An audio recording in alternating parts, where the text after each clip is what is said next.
Welcome back. You're now watching the lifestyle segment on the weekend show. Democracy, which we enjoy today, hasn't always been same. Nigeria has suffered from series of military dictatorships and coups. For us to enjoy what we have today uninterrupted, tons of Nigerians fought for the right for us to be able to speak freely. Nigerians fought for us to be able to vote and for us to even be able to protest and do several things which we see as normal activities today. It's important to know where we were and where we are right now, also to understand what the future will look like. And joining us today, we have two guests in the studio. Our guests are... We have NLB, who is the country director, Action Aid Nigeria, and Bukola Ido, who is the executive director, Impact Development Initiative. Good morning and welcome to the show. Thank you. Good morning, Nigerians. Thank you. So, NLB was among Nigerians who struggled for democracy in her youth. She has been imprisoned, detained, and kidnapped by the then military. She has since worked for labor movements, led the feminist movement, and also worked across federal structure in Nigeria.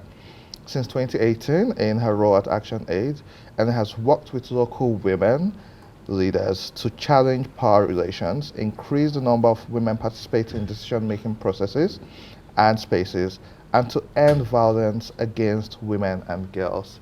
It's a pleasure having you on the show. Thank you for having me. Thank you. Bukola Idowu is the Executive Director of Impact Development Initiative, KDI, a non-governmental organization based in Osun State, working around good governance, policy advocacy, elections, and youth development. The NGO is a part of Nigerian civil society situation room, where he serves as the Osun State representative. And a whole lot to go with that. Welcome to the show, sir. Thank you. Thank you very much. And I will start with you. I've followed your work with and in Action Aid, and I've seen how much you have done from being able to represent the underrepresented to even your drive with revenue mobilization to ensure that what Action Aid does in Nigeria is sustainable. Most people will talk about the challenges just being money, money, money, but you've moved away from the problems and tried to fix solutions. But we want to know your journey from your days as an activist till today. What got you into that space and how did that go? Thank you very much for having me. Before I start, I want to sympathize with the family of AIT for the departure, the great departure. Thank you so of much. A very transformative father, an iconic person, because that's why we are here. It is by his wish that we're in AIT today. I want to sympathize with you, and I want to sympathize with the family and friends, So may his perfect soul rest in peace. Amen. Thank you. The journey has been, it's good to have a reflection, to look at the journey so far. And I started from the Students' Union movement, and I didn't start because somebody invited me. I started because, something was going on. I became a Students' Union president when I was that's during the first semester of my second year. So it was like things were going around me and I needed to speak out. And I felt the only way that you can really speak out is to have the authority. And so when it was announced for us to have election into the Students' Union movement, I looked at all the positions and I looked at it and said, the way you can speak, the best way you have the authority is the presidency. And when I applied, a lot of people were laughing and making jokes of me, but I wasn't laughing because I was out to say, this is where I can occupy. I knew certain things were going wrong with students and someone needed to speak with them. And I felt the past leadership wasn't speaking out for them. And so I went straight and collected the money, the form. When I came back to submit the form, nobody was laughing again. They said, maybe this is good for the democracy on campus. And I came in and I submitted. Of course, all the predictions, my parents, my mom especially was saying, is it not that thing they go and the police harass you, the police will arrest you and all, but my dad was very precise. He said, I know you can do it, just go ahead. And that was quite suiting that he believed that the daughter had that talent. So I went ahead. But of course, the predictions of my mom happened. I was detained several times. I was arrested several times. All the things about the police, you know, harassment and all of that happened. Because if you want to challenge power, at that time, they had the secret security services that were embedded even in the studenthood, you know, in the student hostels and everywhere. The challenging power is not an easy thing because they don't believe that you are, you know, they are not looking at your own perspective. They are not listening, and listening leadership is very, very important. Because if students say they don't want something, have you invited them to listen to you, to say, this is where we are, these are the things confronting us? Because it's not, nobody is against anybody. All we want is a proper governance, looking at the people and taking care. And so I started that. You know, of course, when you become a president of the student union, you become a senator of the National Association of Nigerian Students. And so you walk along with all the students across the country. I became the third female president of the student union government, because there was Najah Mohammed in 81 in ABU, and then we have Bimbo in 84 in Ife. You know, so when I came in, I was the first from Unijos, so, and then, you know, I became the third in Nigeria. I always like to correct it when somebody say you are the first. I said no, two other female. You know, when we have only had a few others in the struggle. So even while I was a student, you know, I joined Women in Nigeria, one of the foremost, I mean, it's the foremost, you know, feminist organization in Nigeria.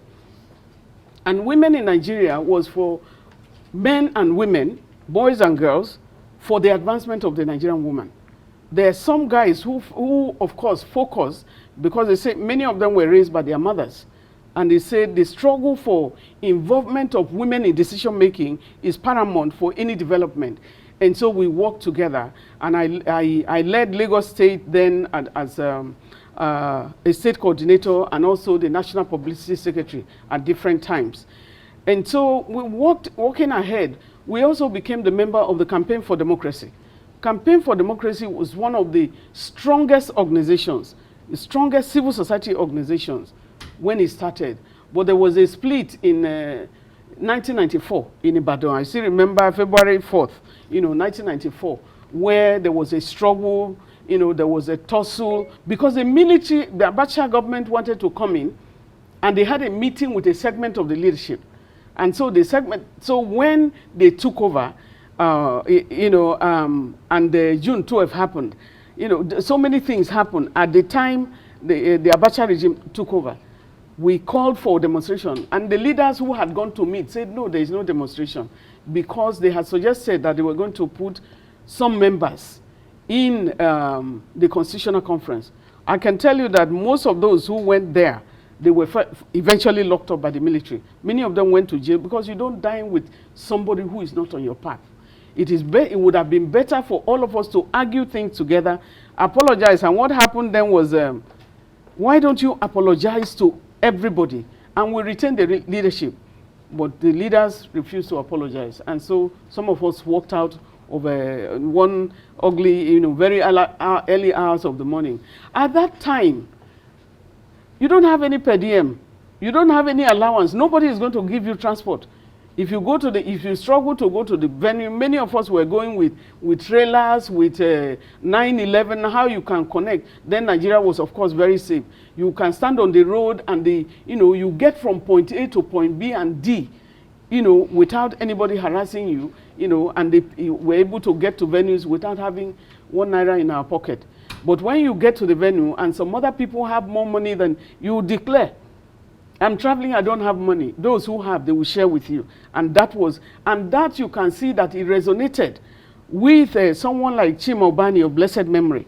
When he was in a meeting and he had a ticket, he was going to go by air, but somebody was sick and he gave his ticket, he went by road. Eventually he died in a car crash at that time. So those were the, you know, there were so many icons. I was also, you know, the Southwest coordinator for human rights, and because I was in Lagos, I started my work life from the Nigerian Labour Congress. When you want to be a member of the Progressive, nobody, you know, pull you out. And I became you know, I started working with the Nigerian Labour Congress. Some of the challenges or issues of technology.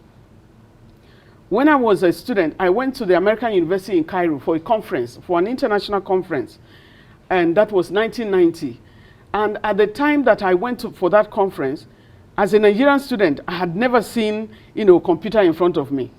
And I was one of the few, myself and then somebody from Egypt, and then another guy from Norway were selected to go and write the communique. At the end, it was a World Build the Future conference. Very remarkable, we were from 35 countries. And so we were told to draft the communique. And everybody seemed to have believed in my intellect. And so immediately we entered the lab of the American University in Cairo. And two people, the other two climbed the computer and said, don't touch the computer. Just tell us what to write. And that's what we did, and we came out with a press conference. I made a promise to myself that I will not do anything unless I have become computer literate. And so I joined the National Directorate of Employment. They were all over, and they are still there now. Some people may not think, that government is contributing to something, but we have to recognize some of the government apparatus. I registered with them. They sent me to a computer school. And so after, during my youth service, whenever I come back from work, I go for computer training. And I went through all that. After service, I completed the training, and then I went to the Nigeria Labour Congress.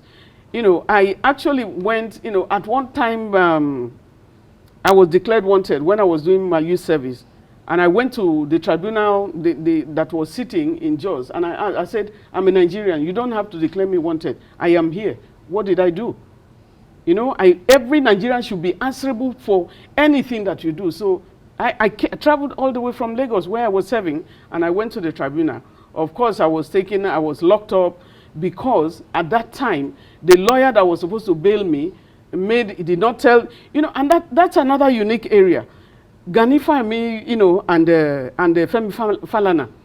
At that time, anything that happens to students, we didn't have mobile phones and all of that, but they will come to defend you. There were so many arrests, but they will come to court for you. My lawyer did not tell, the Gani Fahmi lawyers or call anybody.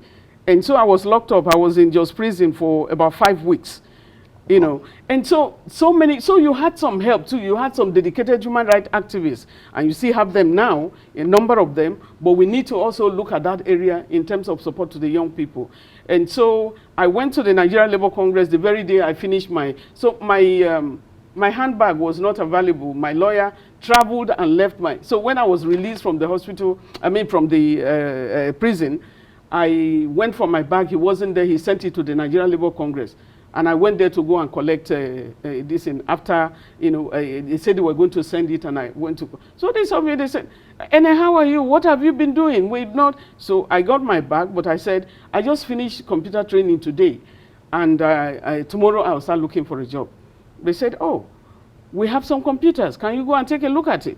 I went to it and I saw Apple Macintosh. I said, "I've never seen this one. This is the reason why you want to employ me, sorry." And they said, "No, it's compatible." That day, I got a job with the Nigeria Labour Congress as an assistant general secretary, and eventually became the head of the publications unit. And then I went on to head, the head of international unit. I sought also for learning in terms of looking at the international power play. And that led me to read, Masters in International Law and Diplomacy at the University of Lagos. Though I went on to do, another Masters in Political Science, and then went on and on. But what was driving me was a quest for knowledge, for deliverables. How can I get more knowledge to deliver in those areas? And then moving on from there, I started looking at the numerous informal sector.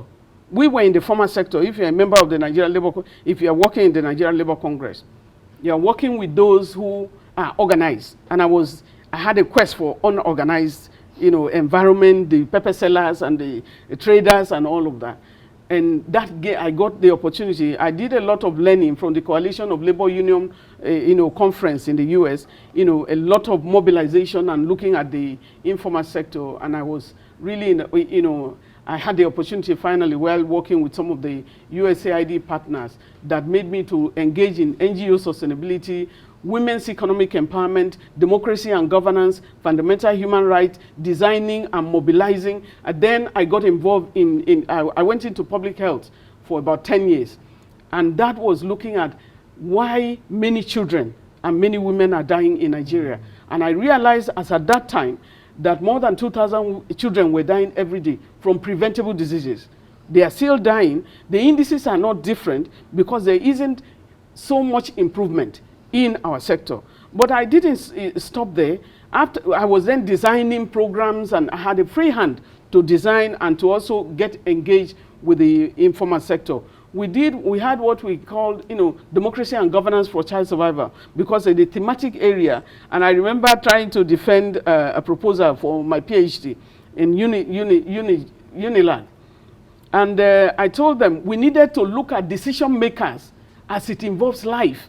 And so political scientists and health institutions need to come together. And at that time, they say, how are they sure that health will not swallow the aspects of political science, and so many things interwoven. People were not understanding me then. But eventually, I was happy that many years down the line, I was at a training in Kenya, and with so many professors who were coming from colleges of education, to that training, that they were looking at leadership and decision making in health, because doctors are not trained, in areas of management and decision making, which is very, very important, because timely decision has a lot of impact on life. 1 minute can save a life. 2 minutes, you can imagine, and one of the turnaround for me was when I arrived at a community one day when we were going to start a program in Abia, and a woman was rolling on the ground before we got to the health facility, and they said she had just lost her son. We went to the clinic and we saw this handsome boy really lying down and not breathing. It was a very sad day for me, and but I had to call my boss. I was so depressed that I called my boss. I said, why is this thing happening? This is the reason why we're here. And the reason for that, the boy died of measles. Measles is an immunizable disease. It's something that can be avoided. But when you are looking at that, the vials, the antigens come in high doses. You can have a dose that maybe is due to maybe 25 children, and you have only one child in the hospital. How do they break it? And so we went into huge mobilizing. That energized me. That my boss told me maybe that's the reason why God wanted you to see that, to see how you can plan and energize. So we went around, and ensure that we mobilize communities to take their children to the clinic, so that you don't waste. Once the vials are open, you don't waste it, because when you waste it, the antigens just go after 4 days. We worked, it was a whole lot of work, but I'm glad to have had the opportunity at that time. Mobilize them. I want to ask you, before we go to our next guest, June 12, 1993, you were active during that time. Tell us from your own perspective what happened and why it led to where it was. And I say this because you mentioned labor, and I noticed from your time even to our time and now, there's always this division. The enemy is always within. I remember the case of Otto Nzeribe, who was actively against MKO being sworn in, even went to court to demand that, we don't think this should work. So we most times blame just the military, but some civilians also played a part. But let's hear from you your thoughts on June 12, 1993. June 12 for me was a very remarkable time, because I remember I came to Abuja on official assignment that day, and I was going back that day. And I remember the Nigerian Airways was still running. And I was in Abuja on June 11th. As I was approaching the airport, my flight had taken off. And so I needed a flight. And I succeeded in getting ticket for the Nigerian Airways. But as I was coming to the tarmac, they had moved, the vehicle had moved, that's the staircase, the steps had moved. I knelt down on the tarmac of Abuja Airport. And the pilot was looking at me, and I was just begging. I knelt down flat, because for me, I needed to vote on June 12th. And so the guy just started laughing. He was laughing. He was looking. The driver for the steps was looking at him and looking at me, and was, there was a lot of, he was laughing there, but I was serious, and it's good to be humble. I knelt down there. I just kept continue begging. Many of those who were late and were following me had run back into the departure hall. I knelt down there, and I just begging. I kept my eyes on him. And then he told the guy to bring the steps back. So for me, the journey was that everybody was excited to vote on June 12th. And I think, and that's why you compare what is happening today and what is happening that time. Many people were tallying the voting on June 12th and all. And when June 12th was announced, when it was annulled, it shocked everybody. For me, it was one of the most expensive trips because of how much I had to pay to be able to join that flight, and also, getting down on it. I know I also remember that when it was annulled, I remember June 4th, and I remember June 5th. It's unique for me because my mother died on June 4th, and I needed to go for the burial. And so myself and my husband, we took off that morning, very early in the morning, to go to the airport. That was the earliest, it was the most massive demonstration ever in Lagos and across the country as well, because we were united. And how we got to the airport, we couldn't even drive our own vehicle. We had to take a taxi, drop somewhere and move. I got to the airport before 7. The flight I was taking was 7 o'clock. That was the only flight, I was told later by my colleagues who work in the airline, that was the only flight that left Lagos that day. My husband walked from the airport in Ikeja to Yaba. Wow.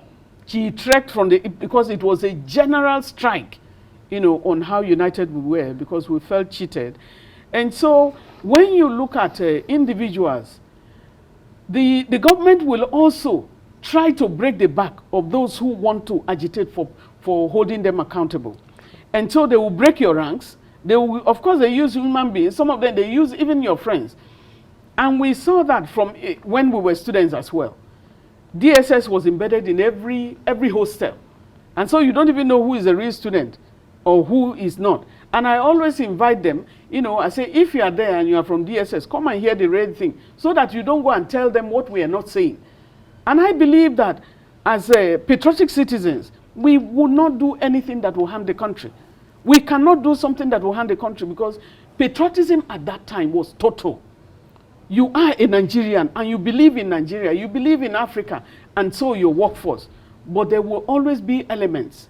Some people that will come, the government was, we started, at one point when you are having a demonstration, you will find other people also, doing counter demonstration. Where did they come from? They are mobilized to counter you.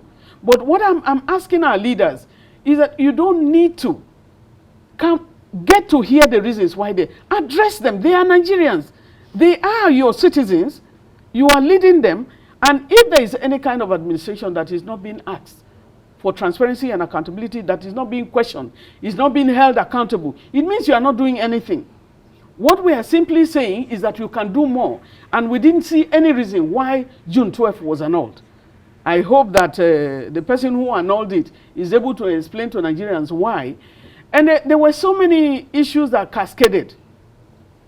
We called an extraordinary session of the African Commission on Human and People's Rights in Kampala. And the military government did not stop us from going. They were not vindictive in any way. We went, we called them to call the military to end their authoritarian, occupation of Nigeria and hand over power to civilians. And the commission was able to hear all we said. And we came, and even the Nigerian embassy, came to meet us there in Kampala. And that was in December 1995. And so it has been a struggle. We had a meeting there as civil society organizations working on human rights. And then that's January 7, 1996, we then had an all human rights meeting in That was in Jos, in Plateau State, in one bush, because they were driving us from one place to the other. Yeah, I can't even, if you tell me where that place was, I cannot. But we moved from one place, we were chased from one hotel to the other by the security. All we wanted was, as Nigerians, we needed a governance issues, and we were able to come to terms with that. So we had that meeting, and I can tell you, in that meeting, of course, I was standing in for women in Nigeria. And I told them, I said, then, MKO was incarcerated. And I said, all human rights groups, we are all gathered here. Women in Nigeria was then in 22 states. And I said, let's go to town and paint the town with all free MKO. Let that be a catalyst for a new Nigeria, for how we debate. That I asked them, I said, many of you have been in detention. What that means is that you can, use that as a bait. Let them release him. Let him come out. You can't annul somebody's election and then you are holding him.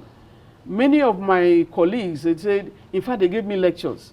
They say, no, you are too much in a hurry. June 12th, we cannot talk about June 12th again. In that meeting, we have all the topmost, everybody was there. And I was, of course, the representative of Southwest at the time. I was told that June 12th is not the answer. And so people gave me lectures. The only person who spoke for me then was General Ishola Williams. He said, let us listen to what NA is saying. Let's listen to her. Let's address this issue. Everybody shut him down. And that was the end. Do you know that we emerged from that meeting? We came out of that meeting with nothing really said on June 12th. The next day, a center spread was that June 12th is the answer. MKO Abiola must, claim his verdict. Everybody was like, well, did I succeed in confusing you? And whatever we had was then. We were shocked. When we went for our next meeting, everybody had the newspaper with a Zezu of blessed memory and all that. What is this? To the leadership. And the person said his hands were tied. That was another huge betrayal. Sorry, Master Jackson. I just want you to know that this having somebody from somewhere or being together as civil society does not save you from saying that you are together. The government will always infiltrate, and sometimes that can be tough. Thank you so much for sharing with us, Thank you.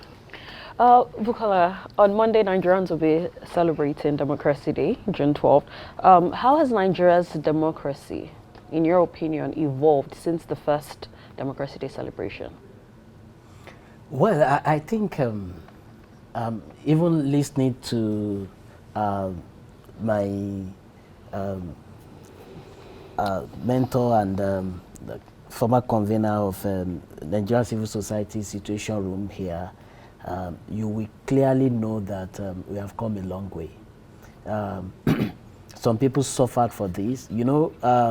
Recently we just find out that some of us come for meeting, we talk about democracy, we sleep in one of the best hotels, and then we have our meeting, our AC, and then we will even be traveling AC car, and when they were fighting for that democracy, they were doing that with trailer, just jumping from one, and to just get the democracy in place. And at the end of the day, we got 1999, we got that democracy back. In the actual sense, I said in quotes because we need to understand what the concept of the real democracy is the government of the people. Now, and that is why we need, and when you now look at what has transpired from 1999, I can tell you that, and you compare it with what we have today, I can tell you that we are, we are not where we should be, but in the actual sense, we are not where we used to be, and which means there have been progress, there have been movement, and only that we just need to build on it. And I give you an example. If you compare, for instance, if not because of this present, the last election, that that can be likened to 2007 election. You know, the 2007 election, I think, was the election that brought in President Yaradua.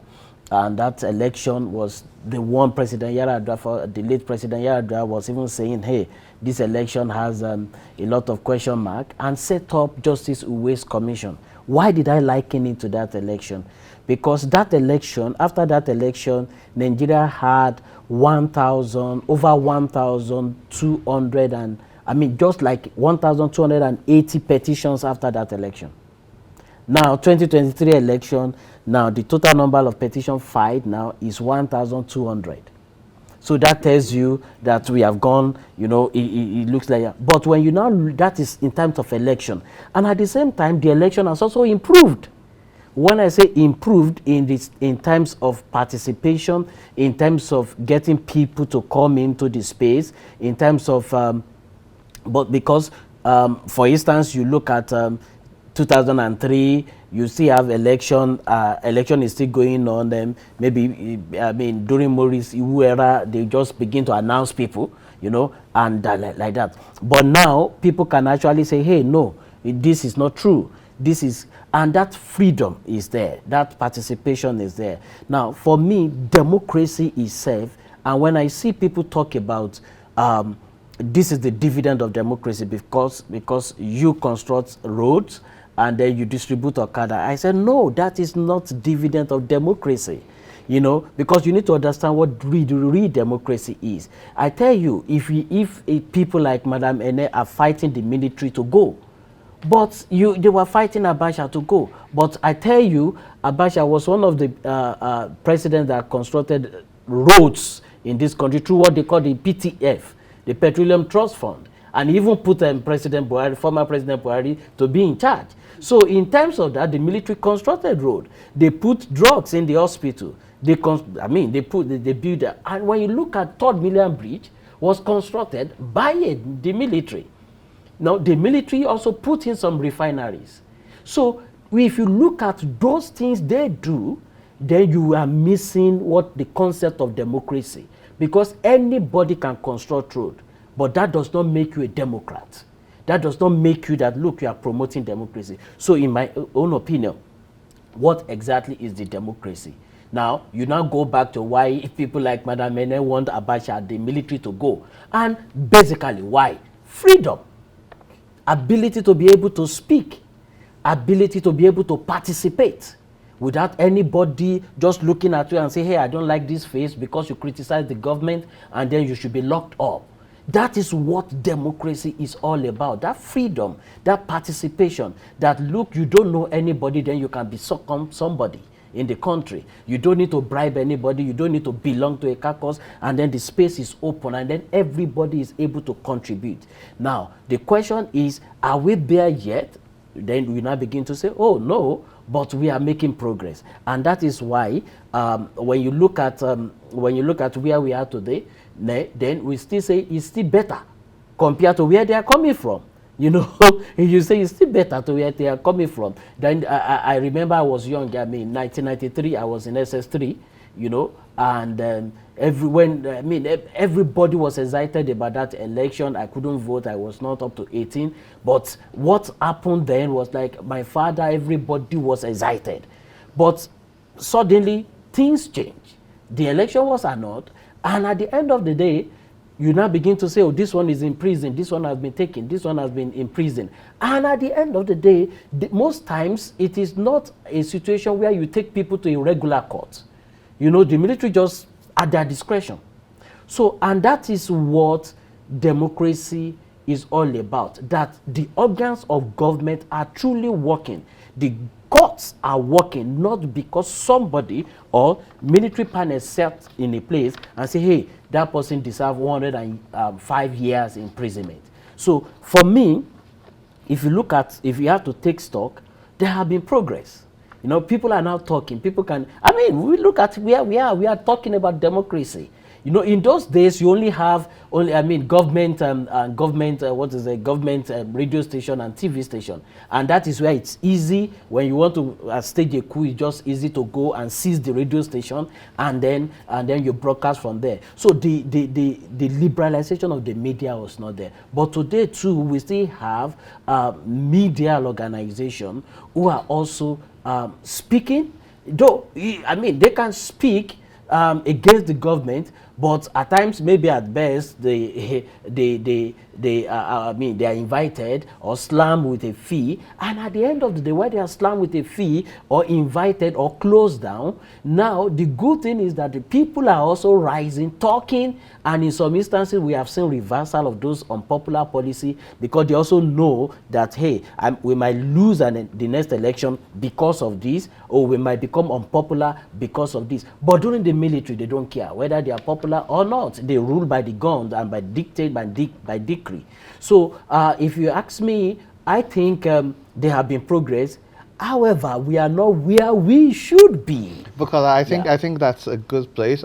We'll bring you back to join us on the political segment in a couple of minutes. But I need to give Madam Ene the final say to tell us what we should look forward to. So we have a lot of young people who are interested in politics. You've seen the reaction to this election. So your charge to Nigerians as we mark another Democracy Day on Monday, and what young activists should do in 2 minutes. Okay. One of the things for Abacha regime, Abacha invited people to contest for local government elections. And I told my colleagues then, let people go to their villages. Let them go home and contest. At that time, you don't use money to contest for a local government election. But my colleagues told me that I was in a hurry. But you cannot compare with that today. And so there were opportunities as well, as much as, you know. I think if you are looking at, you know, the issue of the young people, if you invite young people for training now, you know, there's a lot of expectations, like in terms of financial terms and other means. And the reality on ground is that more than, at least accepted by the Nigerian Bureau of Statistics, that more than 133 million Nigerians are below the poverty line. It's actually much more than that. It was before the flood. And so, how do you deal with moving people? Transport is not as safe as it was anymore. And so, politicking has become expensive. I think learning, getting yourself involved in doing something positive. The sense of patriotism has been watered down because we need a lot of mentors. We need a lot of role models. Many of the politicians are not role models. And so it's problematic. And so I think it's very, very important that we align ourselves. We need to listen to our youth. The population of the young people is about 62, you know, over 62%. And you have to worry about that. There's a lot of unemployment. There is a lot. I want them to hope for Nigeria. And when you are comparing the elections at that time with now, they also have technology. We didn't have at that time. We now have. Organizing is better. But you have to be true to Nigeria. Nigeria is one of the best countries in the world. And I'm very proud to be a Nigerian. And I think they need to recommit themselves. But the leaders, if you are not investing in the human capital, you are not doing the young people a favor when you give them scholarships to go and study. Because others, the people who are ruling now, had scholarship. We need to pay attention to the public education in Nigeria. The children, during our time, both the young and the rich, I mean the poor and the rich, were together. But I attended the university with children of presidents in the same public university. But this is not, we are not investing. And as long as the many poor are not safe, the few rich cannot be safe. And so we need to recommit ourselves. I want to also say that, yes, for the election, for this particular election, 2023 general election, the current INEC, you know, INEC chairman, Professor Mahmoud Yakubu, he is competent. He had everything to have conducted one of the best elections. We don't know what happened. We don't know the pressures or whatever. But I can tell you that INEC has the capacity to conduct a flawless election. We must learn lessons from that. And that is why when I ask and I say, let him apologize to Nigerians, I'm not flattering him. He has the capacity. And he's a Nigerian. And we have to do the right thing. And that's why we query the current INEC, even with some faults and all of that, like beavers. Technology has come to stay. The power has gone to the hands of the people. Let's utilize it. I think that's a great place to leave it. But I mean, we must bring you back on the show. And when next week we'll talk about what you've been doing from 2018 till now with Action Aid and your other endeavors. But thank you so much for joining us on the weekend show. Thank you for having me. We've learned so much from you. And we will get you back very soon. We'll take a quick break. When we return, more for you on the weekend show. Don't go away.